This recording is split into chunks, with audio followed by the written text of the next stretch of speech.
Come on, Yannick, it's time to be magnanimous in defeat.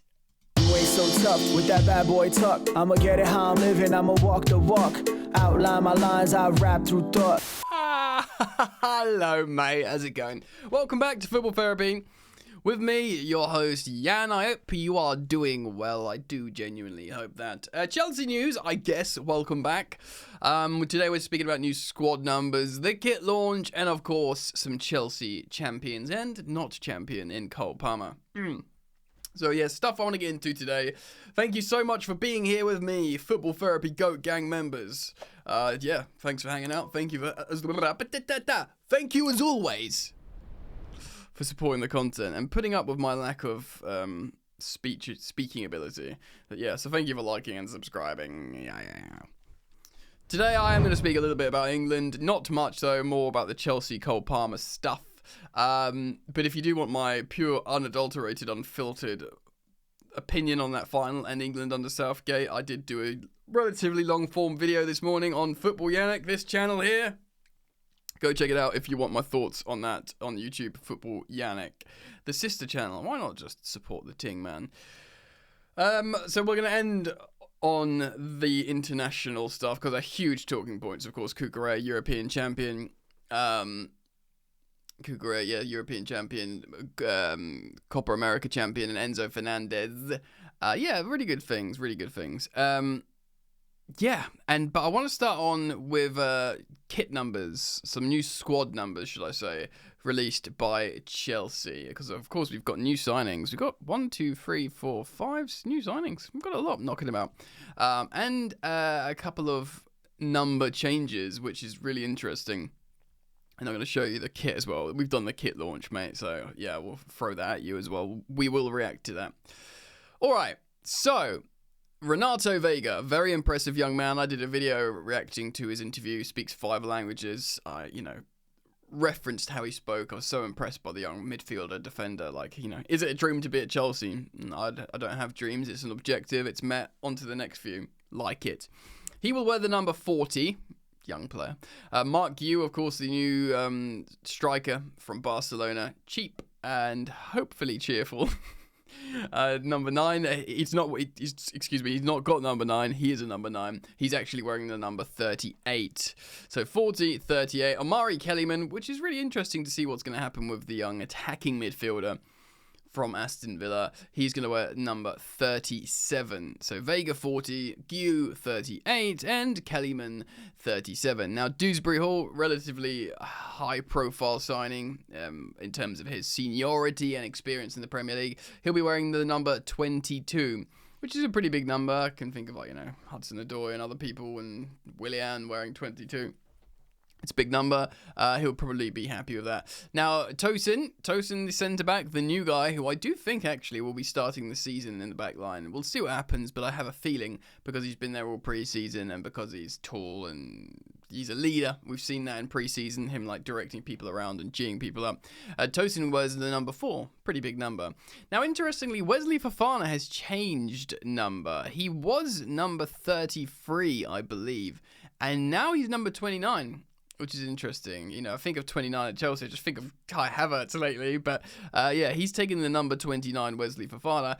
And really interestingly, actually, Levi Colwill has taken the number 6. So he was wearing the 26, wasn't he? Wasn't he wearing John Terry's number 26, I think he was. Yeah, and he's gone to number 6, which of course was worn by Thiago Silva and has been vacated now with his exit. 1 second. Yeah, I had to double check that. He is wearing the he was wearing the 26, because of course it was JT, obviously, and that was kind of like semi-retired until Khalidou Koulibaly turned up, a couple of years ago, and there's that clip of him calling JT saying, "Can I have it?" Paying respect, and then John Terry was like, "Yeah," he's not going to say no. It would be a bad look, optics from John, wouldn't it? But and then of course it's almost like Koulibaly broke the ice of someone wearing the number 26. I think Levi Colwill wore it previously and wanted it or something, but he took it off. He took the number 26 off Koulibaly, and it wasn't like Colwell and Harry. I know it would have been like the passing of the flame, academy superstar centre-back John Terry passes the torch to academy, hopefully superstar young centre-back Levi Colwell, but it's like there wasn't the pressure because Koulibaly was in between. He was like the intermediary and broke the ice. Interesting why he's taken the number 6 from Silva. If I wonder what's happened there. Very interesting. If you know anything about that, comment down below or speculate. All right, before we talk about these internationals, let's take a look at Chelsea's kit then. They've done the official announcement promo for the kit, and here it is. I don't like it, guys. I know it looks, I don't know, it looks like weird PJs. I just don't like it. I don't like it. It's meant to be like blue flames. I don't like the badge. I don't like the colour blue. I don't like the pattern on it. I said it before, I'll say it again. It's the kind of kit that I'm desperate to get a sponsor on, which is always a bad sign. But whatever. It's not the end of the world. We've had bad kits before, and if we win in that kit, then great. It could probably become iconic, and then we'll start looking upon it favourably. But I just do not like that football kit. What do you think, eh? I'm looking over social media. There's not a lot of people speaking too positively about it. I just don't like it. I'm usually pretty I think the away kit is good. I do think the away kit is good, but that home kit is pretty shocking. I think it will look better when it gets a sponsor on it, which is not a good sign, but yeah. People might like it, by the way. I'm not saying, I don't want to lead the witness here, but I just think it's pony, mate. So let me know what you think on the kit below, and let's move on. Alright guys, so obviously Chelsea is still in the transfer window. They're still looking to buy a striker, winger maybe, I don't know if a goalkeeper will happen, possibly. There was talks about that. We'll see what happens in pre-season. Lots of news to follow, so do keep it locked here for transfer news. But of course I want to address the international stuff, and like I said, I did do a long video on the final, but I'm not going to speak about England so much. Firstly, congratulations to Enzo Fernandez for winning a Copa America. That is back-to-back trophies, international trophies for Enzo Fernandez. He's now won both the available, trophies to them in terms of, for us it's the Euros and World Cup. For South Americans, it's the World Cup and it's the Copa America. He's won the World Cup, of course. It was the best young player at the World Cup, which got him his transfer to Chelsea. The rest is history there. But now he's gone and he's won the Copa America with Argentina. Obviously, he wanted to go to the Olympics after, but Chelsea were like, no, you've got to come and do some pre-season. And he does. Pre-season's already started without him. He could be a really important player for Chelsea and Enzo Maresca. So, yes, I do. You've had your fun. You've won your trophy. You've already got an amazing, how old is Enzo Fernandez? 22, 23? He's already got an amazing, illustrious international career. He's won the Copa America and World Cup, winning individual awards as well at said competition. So, an amazing achievement for Enzo Fernandez. I hope that can sort of reset him a little bit, make him feel good, and he can return to Chelsea in positive morale, positive form. And yeah, man, that would be really, really positive for Chelsea. Let's talk about the Euros final. Cool, so another champion we have is Marc Cucurella, that you must say, despite me being a disappointed England fan, is such an important feel-good story. Of course, Gary Neville said famously that the reason they won't go all the way is because they've got Marc Cucurella starting at left back. And actually, incidentally, it's almost like the reason they've gone all the way is because they've got Marc Cucurella at left back. He was integral, really, to their success in Spain. Of course, they were an amazing. They were the best team. They were the best team in the tournament. Spain. They won every single game. They came up against adversity at times, and despite everything, they just won every game. And Cucurella was amazing, and of course, he ended up getting the match-winning assist in the final. He was just great, and it's a good look for Chelsea. I mean, he'll be hoping that he's just going to be a starter for Chelsea. I don't think he wants to leave or Chelsea or anything. He has said before, La Liga is my home, but he's enjoying the Premier League. I think, personally, if an opportunity for maybe not Atletico Madrid, but maybe one of the big Spanish giants come in for him, he'd probably want to go back there. Especially now he's this sort of bit more of an icon in Spain now for being this such integral player for winning the Euros of this new iteration. And look, Carvalhal's 30, 31, 32 on the other side, but Cucurella is only like 26. So he's coming into his prime. I wonder if he, obviously he was at La Masia, I think Barcelona Academy, didn't work out, he didn't have a clear path. He ends up finding his way to Brighton. And, it was a good move for him because Brighton to Chelsea, he basically built up his profile. He gets paid a lot of money at Chelsea. Maybe his end game is to return to La Liga, whether that's back to Barcelona where it all started, or I'm sure if Real Madrid came calling, it'd be interested. But it looks like they're going to get Alphonso Davies. I don't know where that is at the moment. I'm not trying to sell Cucurella. I think he's going to be perfect for the inverted role. I just wonder if he is for sale for a certain price. But either way, I'm delighted for him. He's had an excellent tournament. And yeah, getting that assist in the match. Obviously, it put a dagger in my heart as an England fan. But, one has to be magnanimous and show humility. They are the better team. And ultimately, I'm a Chelsea fan. He's a Chelsea player. And he did well and deserves all the plaudits. And I'm happy for him. Only him. Alright, let's talk about Cole Palmer then.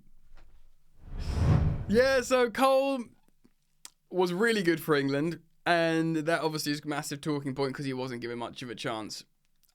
He scored what is an excellent goal in the final. It was 0.03 expected goals, that chance, so a 3% chance of being scored.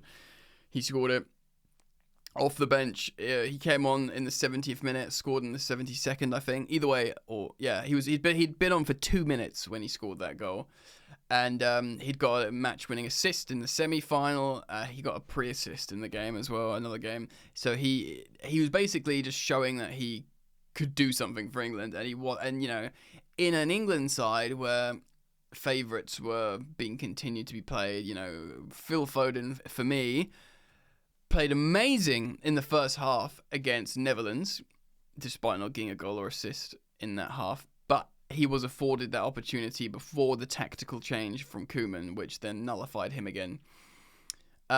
So apart from that, segment of football where he got to express himself, he's an amazing player, Foden. He wasn't good for England this tournament. He wasn't utilised well. He didn't figure out how to make it work in England. Southgate didn't figure out how to make him work in England. And actually, you needed a player that's more expressive and less of a system player like Cole Palmer to come on. I'm not saying we would have won the Euros if Cole Palmer started every game, but I feel like it would have been better. It would have been better for England. It would have been better for Palmer. And I do understand, let's be real here, guys. He's only had his first full season as a starter in men's football, which got him a call up to England, which got him minutes in most games, which you'd say is a huge positive. But obviously, hindsight's 2020, and he played really well. And the fact how he's so effective, you'd think he should really have been starting games. Now, I do want to spend a moment talking about Palmer, about him moving forwards, because obviously he had an amazing season last campaign under Pochettino. His price increase, just for reference, on Fantasy Premier League is the biggest increase in history. He's gone from like 4.5 to 10.5 or something, or was it 5 to 10.5? Either way, it's the biggest increase in history. I don't think he's going to be as good this next season, or he's not going to be as individually productive this upcoming season as he was in the last season, where he won Young Player of the Year for Premier League, etc., and got into the 30s for goal involvement. It's incredible. And that's because we won't be playing this sort of chaos brand of football that Pochettino does, essentially. And really, in a way, there's an element of chaos football, but not even that good of England. So that's why he should have played for England. I think moving forwards, because we're going to be so system-heavy under Enzo Maresca, there's going to be less of just go and have fun, lads, like Pochettino does. I think Chelsea will be ultimately better for it. And I think we will perform as a team better and be, consistently less heart attacky.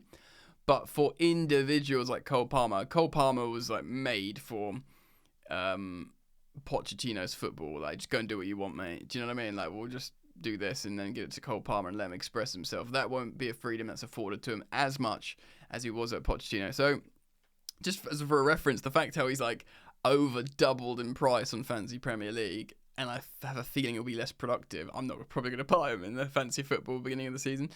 But yes, he didn't, in terms of the tournament, he had a great tournament with the minutes he was given. His profile is rose. I mean, you go across social media and, Arsenal, Liverpool, Man United, Tottenham fans all celebrated him when that goal went in, obviously, and people just like him. In the same way, like I like Bukayo Saka. I'm not one of these online fans, because I'm an England fan, but I like Bukayo Saka. I think he's an excellent player, and he's a good guy, I think, as well. He's just he's quite well mannered, which I think is important in this day and age. A bit old school like that. Yeah, man. So Cole's done himself he's done himself favors in this tournament. People will respect him, and he's done well. And commiserations to him, congratulations to Cucurella, and congratulations to Enzo Fernandez. So, all eyes on Cobham now, right? Those guys will go and have a rest, a well-deserved rest, and then, pre-season will continue, players will join up with Maresca, and we will see what happens in the transfer window. We can expect more exits, maybe a couple of additions, so do keep it locked here to Football Therapy, and I will give you guys the insight, the intel, and my opinion on stuff, and hopefully, I'll see you back here soon. Peace.